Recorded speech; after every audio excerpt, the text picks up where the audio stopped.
coloquem expressamente no HC para que você seja intimado para fazer a sustentação oral. Porque, se passar batido, para eles é um alívio, não vai ter 15 minutos a mais que eles se antecipam no julgamento. Nós não somos bem-vindos lá. Alguns tribunais sim, mas a grande maioria não, tá? Então, faça o pedido expresso que quer sustentação oral.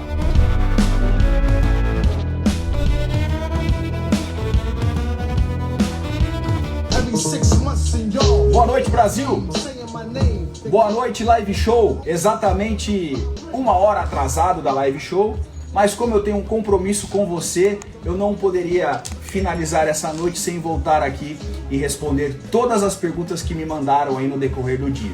O motivo do atraso foi a poderosa reunião que nós tivemos agora, a reunião de boas-vindas para os novos integrantes aí do grupo do curso de sustentação oral de alto impacto. Então, sejam todos bem-vindos. Eu sei que eu tô atrasado, era para eu estar dormindo já, mas pessoas confiaram dúvidas aqui nas minhas mãos, foram lá, acionaram, ouviram e atenderam o chamado de colocar a pergunta lá, e eu não vou dormir sem vir aqui responder. Então a live não vai demorar, a live show de hoje vai ser rápida, tá? Então você que está chegando aí agora, dedo no coração, dedo no avião, falta 2 minutos para as 11 horas da noite, tá tarde, tô cansado, tô com a roupa do trabalho desde as 6 da manhã, mas não vou deixá-lo sem respostas. Galera do grupo da sustentação oral que tá chegando aí, tá? Quem for sustentação oral aí, coloca SO. Aí a gente já sabe que é a galera do nosso grupo fechado lá. E você que tá chegando aí, ó, mete o dedo no coração, mete o dedo no avião e bora responder perguntas. Tá tarde? Tá tarde, só que nós não vamos aqui deixar nenhuma pergunta sem ser respondida. Começando aqui com essa pergunta que chegou para mim durante a tarde e agora lá no grupo ela foi esclarecida e nós vamos responder. A situação que a Elisa Quaresma traz para nós é o seguinte: ela traz um caso de 2 réus em situações análogas, fatos análogos, fatos parecidos e com tratamentos iguais. Tipo, por que um recebe um regime semiaberto e o outro um fechado, ao passo que teria que ser ou ambos semiaberto ou ambos fechado?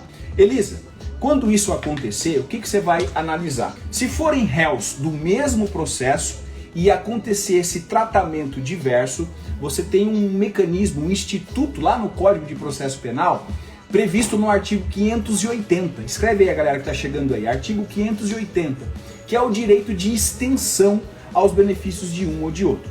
O mais importante é você analisar a decisão que, a exemplo, soltou um ou manteve outro preso, ou que na dosimetria da pena fixou um regime semiaberto para um ou um fechado para o outro. Você vai ter que olhar, o advogado ele tem que estar atento aos fatos, beleza, mas a análise mais precisa do advogado é quanto aos fundamentos. Então quando alguém vai falar para mim assim, não sei o que, fulano tá preso e tal, tá preso, o que ele fez? Eu não quero saber o que ele fez. Você, advogado, você tem que entender o quê? O fundamento que levou o juiz a manter aquela prisão, ou a condenar, ou a fixar um semiaberto, ou a dar um fechado, enfim, é o fundamento que vale. Então, Elisa, você vai olhar para o fundamento do fechado. Por que ele manteve o regime fechado para um e o regime fechado para o outro? Porque ali pode ter situações, talvez pela reincidência, mas pelo que eu sei a tua pergunta, aquele que recebeu o regime mais brando já tinha passagens, já estava aí acampado pela reincidência, né? Então o que você vai fazer nesse caso? Você vai destacar, o certo mesmo é você fazer um trabalho aí artesanal. Faça uma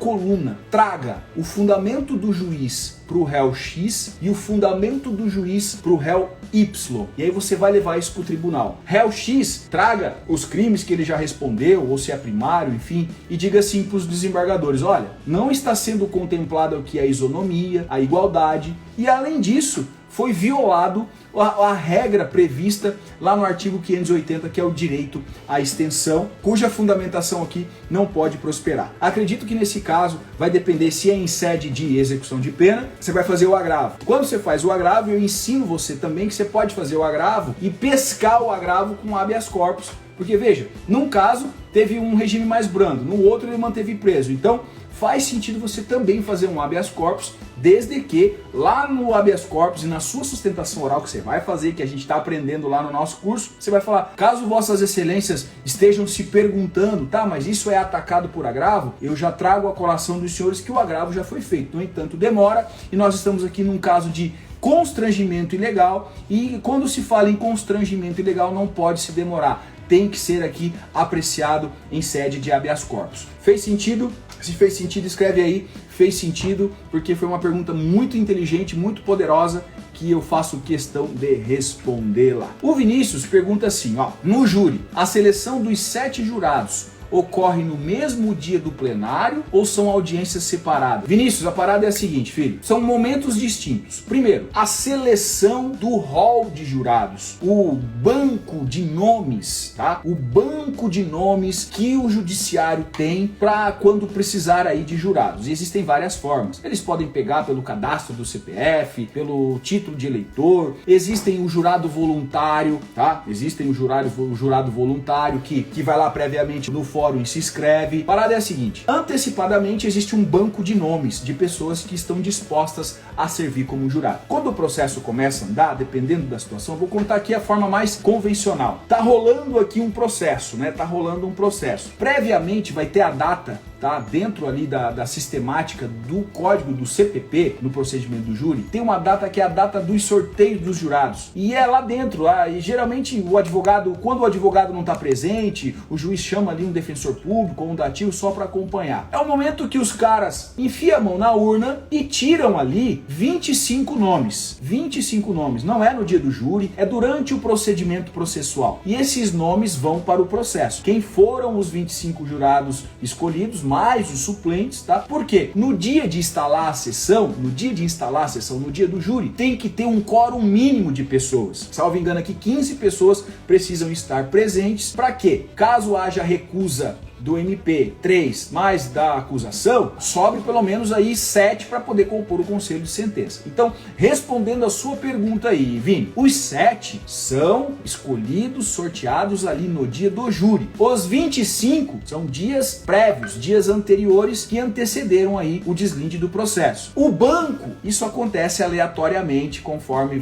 as pessoas vão se inscrevendo, conforme o judiciário vai convocando, vai pegando de forma aleatória. Beleza? Faz sentido aí, Vini? É isso? Se tiver mais alguma coisa, chama inbox que a gente responde. Agora vamos para a pergunta do Zé. Denúncia do MP há 3 meses. O juiz não se pronunciou até hoje. Cabe HC por excesso de prazo? Caraca, velho, deixa eu entender. O MP denunciou, o juiz nem recebeu, é isso? Se não for, a gente tem um acesso mais próximo, vai me dizer. Mas se o juiz não recebeu a denúncia e o cara já está 3 meses preso, primeira pergunta que me vem à mente, é réu único no processo ou é processo complexo, com várias pessoas envolvidas, são quadrilhas e organização criminosa, que demanda aí de várias pessoas? Me diz aí, Zé, porque pode o juiz pode se ancorar na complexidade da causa, por isso ainda não despachou. Mesmo assim, 3 meses para receber a denúncia e citar os caras, excesso de prazo, mano. Excesso de prazo. Mete um HC nisso aí, tá? Mete um HC forte nisso aí, fundamenta, traga os precedentes, explica que o cidadão, você vai dizer o seguinte, o cidadão, ele não pode suportar as ineficiências do Estado, ele não pode suportar. Então, se o Estado não tem suporte para fazer o processo andar, tem que soltar e responde em liberdade. Mas óbvio, não vai lá só alegar genericamente o excesso de prazo. Traga soluções. Diga para os desembargadores que uma medida cautelar pode fazer sentido, que uma medida cautelar pode garantir a ordem pública mais do que uma prisão, porque não se sabe se o prazo praticamente para encerrar a instrução processual já está na tampa, já está na estica para encerrar a instrução. Quem dirá, nesse caso, que o processo nem começou, sacou? Então você tem a faca e o queijo aí para possivelmente conseguir uma concessão de ordem com excesso de prazo, beleza? E além disso, como você bem colocou, a revisão dos 90 dias. Mas eu nem trabalharia a revisão dos 90 dias agora, tá, Zé? Eu já ia direto pro tribunal e focava no excesso de prazo. Se o excesso de prazo falhar, por alguma razão não der, aí você tem mais uma cartinha na manga, porque se você for levar os 90 dias agora pro tribunal, ou vai dizer, o juiz que tem que se manifestar manifestar. Nessa que o juiz vai se manifestar, ele pega, recebe e dá andamento no processo. Então veja, eu entrego ferramentas. Além de entregar as ferramentas, eu ensino o que você fazer com essas ferramentas, tá bom? Então toma muito cuidado. Não seja aquele advogado que faz as coisas para justificar honorário. Usa estratégias.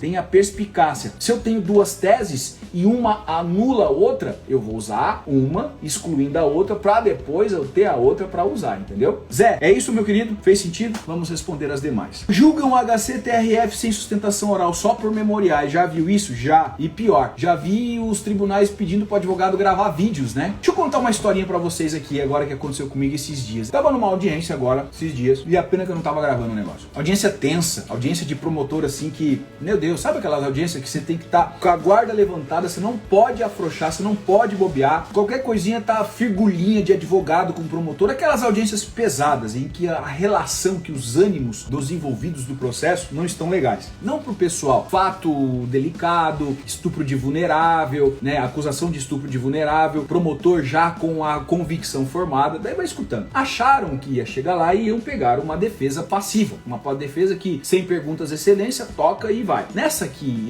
eles separaram ali um dia para fazer o processo inteiro, já se passaram 3 audiências, porque só na primeira eu passei 3 horas inquirindo uma psicóloga. Mas tudo bem, onde eu quero chegar? Nessa última que aconteceu, era para acontecer o interrogatório já, era para finalizar e acontecer o interrogatório, só que não foi intimado algumas testemunhas, tá? Presta atenção, Zé, eu tô dando uma volta, mas para cair aqui, só para vocês ir pegando drives adjacentes também. As testemunhas não foram intimadas. Chegou o momento da audiência que o juiz pergunta por que não foi intimada, sabia, não sabia? Não, de fato, não foi intimada e eu queria que fosse redesignado. O promotor fala o seguinte, olha, doutor, me fala uma coisa. Ó, o promotor, me diz uma coisa. As suas testemunhas, doutor, suas testemunhas são abonatórias? Eu falei, olha, primeiro, eu não tenho que dizer pro senhor, com todo respeito, o que as minhas testemunhas vão trazer, até porque, né, o advogado não orienta a testemunha. Aí o juiz olhou assim, mas por que, doutor? Qual o motivo da pergunta? Porque se for abonatória, eu já vou dizer pro senhor que eu tô com as alegações finais prontas para poder juntar. Aí o juiz viu aquela aberração e o juiz falou, mas doutor, como é que o senhor quer juntar uma alegação final sem antes ouvir o réu? Porque eu não vou ouvir o réu antes das testemunhas dele. Olha se passa um negócio desse. E eu tava louco para gravar esse negócio que eu ia botar aqui no meu Instagram para bombar esse troço, entendeu? Onde eu quero chegar com essa conversa aqui, tá? Gente, se deixar a máquina, ela tá cagando para que o advogado tem que falar. Ela vai se limitar, não tem aquela história assim, doutor, o senhor pode juntar os seus depoimentos só por declaração. É a mesma coisa que estão querendo fazer aí, tá? Entrega os memoriais, não precisa de sustentação oral. Quem já me acompanhou fazendo sustentação oral, já viu votos sendo mudados com as palavras proferidas. Então, isso aí, o que eu faria nesses casos aí? Vou emendar, vou dar uma resposta mais completa ainda. Vai abranger outras situações. Aprende com o tio. Todo e qualquer habeas corpus, qualquer peça que você for encaminhar para o tribunal, faça-se um pedido expresso de intimação para que o advogado faça a sustentação oral. Por quê? Porque às vezes vem em mesa e você nem sabe, você vai saber no outro dia. E se o cliente te pagou para fazer a sustentação oral? Aí você vai buscar a nulidade, cerceamento de defesa e vão redesignar o julgamento. Aí, Zé, escuta, os caras dão esse tratamento do tipo, entrega os memoriais que tá tudo certo. Coloquem expressamente no HC para que você seja intimado para fazer a sustentação oral. Porque, meu, se passar batido, para eles é um alívio, não vai ter 15 minutos a mais que eles se antecipam no julgamento. Nós não somos bem-vindos lá. Alguns tribunais sim, mas a grande maioria não, tá? Então, faça o pedido expresso que quer sustentação oral. Se acontecer isso aí, não, é por memorial, filho, sustentação oral tem previsão legal. E você, Zé, que adquiriu o curso, tem lá o 5º módulo, se eu não me engano, fala só sobre os diplomas legais. Então isso tá no CPP, é direito de defesa, você vai fazer um habeas corpus por cerceamento de defesa. Se foi o tribunal que fez isso, você vai pro STJ.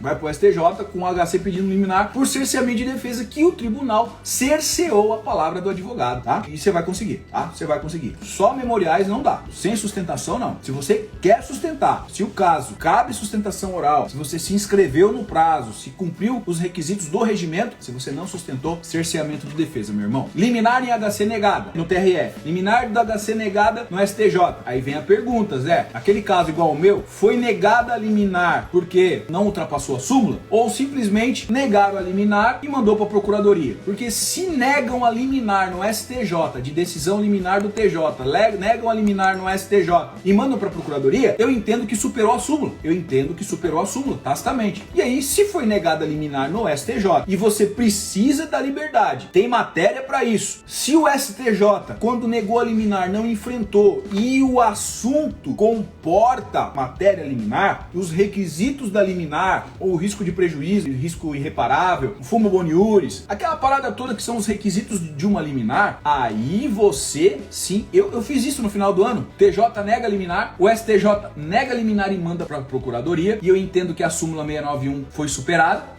como o Alexandre fala, e fui pro STF. O STF sobrestou. Ele não entrou no mérito, ele sobrestou e falou assim: aguarde-se então o julgamento do que tá pra trás aí e depois provoque essa corte. Porque, tipo, não julgaram nada, só foram em matérias prefaciais, entendeu? Se a sua pergunta é se você deve ou não subir pro STF, eu diria que sim. Que se pega uma matéria que já foi pacificada pelo STF, no meu caso lá era a prisão domiciliar para gestantes, que caiu na mão do Gilmar Mendes. Embora o direito do autor encontre amparo assim, o que eu tô enfrentando aqui não é um mérito, não é uma negativa pelo um órgão colegiado e tal, razão pela qual mantém o sobrestado feito. E agora aí o TJ julgou o mérito, que negou. O STJ agora vai julgar o mérito, tá com a procuradoria, sacou? Então faça assim. Alexandre, eu não faria agravo regimental. Não faria agravo regimental. É muito mais rápido você subir. Enquanto você tá subindo lá, o mérito do habeas corpus é rápido. Acho que nunca fiz um agravo regimental de uma decisão liminar. Nunca.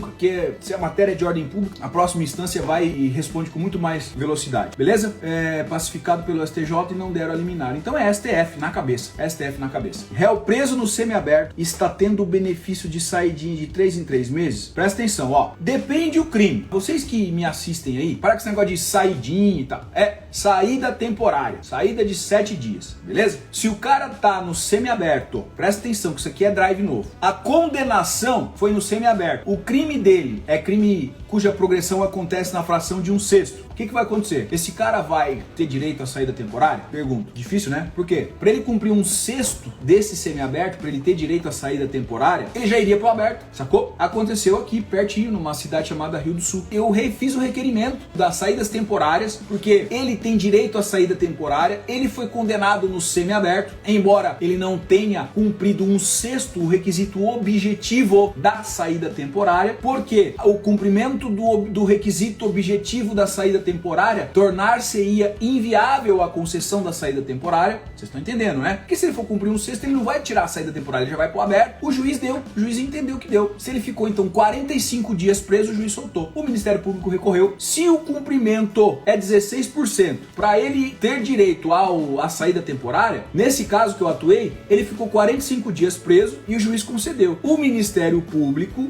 agravou e o tribunal reformou a decisão do juiz e trouxe o cara de novo. Na época, eu ia subir com essa matéria pro STF ou pro STJ para puxar um precedente, porque veja, se o cara é condenado no semiaberto, com as frações de cumprimento de pena, ele não faria jus às saídas temporárias, ou seja, é um benefício que foi sucumbido dele, porque cumprindo 16%, ele já iria direto pro aberto. Então não é de 3 em 3 meses, não existe essa regra, tá, velho? De acordo com o cumprimento do requisito objetivo. Não é de 3 em 3 meses, tá bom? Recusa dos 3 jurados pela defesa é por réu ou no total? Por réu e por crime, tá? Então tem que tomar muito cuidado. Tem casos, eu fui para um júri, a gente teve que redesignar o júri, porque não teve quórum e eles sabiam que cada réu poderia ter as 3 recusas, e se eu fosse recusar as 3 recusas de cada réu, não ia ter quórum, então o júri foi remarcado, tá? Então é sim por réu. É mais benéfico a defesa recusar por réu. Tudo bem assim? Isso aí é pacífico. Como utilizar o recebimento de honorários corretamente quando ainda é pouco? Não muda. Tá vendo isso aqui? Faz de conta que isso aqui é uma réplica de uma Harley Davidson, com as mesmas medidas, no entanto, numa escala menor. Sabe aquelas coisas de escala? Escala de 1 para 10, 1 para 20. Você pega uma réplica de uma Ferrari, é o mesmo carro, é tudo igual, só muda a escala. Mesma coisa. Se você ganha 1 milhão, você tem que saber dividir isso e ter 1 milhão. Fazer as devidas separações, o que é para investir, o que é para se pagar, o que é para guardar, o que é para fazer multiplicar. Se você ganha 100 reais, você vai fazer isso com 100 reais, na medida que você ganha. O drive mais importante de finanças que eu falo aqui pra você hoje, pra todos vocês que estão assistindo, no dia que vocês começarem a fazer isso, é que vocês não acreditam, o dia que vocês começarem a fazer isso, a mágica vai acontecer. Porque durante muito tempo eu tinha bloqueio de escassez, eu não conseguia guardar dinheiro. Tudo que eu ganhava, eu guardava, porque eu acreditava que dinheiro se ganha, e dinheiro não se ganha, dinheiro se faz. E quando se faz dinheiro, você tem que ativar o drive de fazer o dinheiro multiplicar. Dinheiro é fruto que precisa ser multiplicado, certo? Então anota só isso aí, eu vou dar um drive só disso aí. Todo o dinheiro que você fizer tendo uma fonte de renda, qualquer que seja ela, separe 1/10 desse valor, ou seja, 10%. Se você recebeu R$100 de R$300 de honorários, não importa. Se você ganhou 100, tira 10. Se você fez 1.000, tira 100. Se você fez 10.000, tira 1.000 e vai guardando, vai guardando. Você vai ver a mágica acontecer e o seu dinheiro multiplicar. Mas eu não tenho condições porque eu tenho conta. Então você tá